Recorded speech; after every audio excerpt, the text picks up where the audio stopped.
jungle.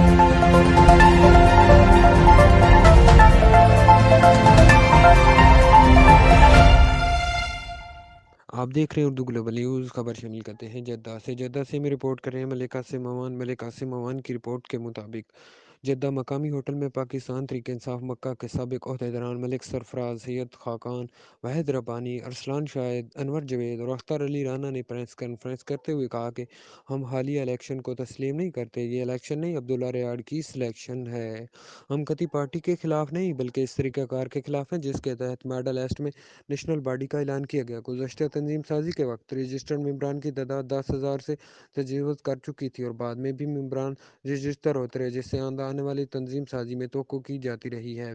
Registered ممبران کی تعداد 25,000 سے 30,000 تک ہو جائے گی لیکن سیکریٹریٹ او سی آر کی غلطی پالیسی اور براہ راست ماڈل ایسٹ کے عہدیداران کے چناؤ نے اس تنظیم سازی کو نہ صرف متاثر بنایا بلکہ اس وقت رجسٹرڈ ممبران کی تعداد 1,000 سے تھوڑی بہت کم یا زیادہ ہے. پریس کانفرنس کے دوران سابق عہدیداران کا مزید کہنا تھا کہ کارکن کو جوڑ کر رکھنا از حد ضروری ہے کیونکہ پاکستان تحریک انصاف اور اوورسیز ورکرز نے ہر دور میں پارٹی کے لیے تگودو اور آئندہ بھی اپنی پارٹی کام اسی صورت میں جاری رکھ سکتے ہیں جب ان کا اعتماد بحال ہو سکے. پاکستان تحریک انصاف مکہ مکرمہ کے عہدیداران نے chief organiser middle east Saifullah Khan Niazi اور سیکرٹری او ایس آر سے مطالبہ کیا کہ ایسے متنازع تنظیمی ڈھانچے کو فی حال کالا دم قرار دیتے ہوئے سراز نو ممبرشپ ڈرائیور کا اعلان کریں.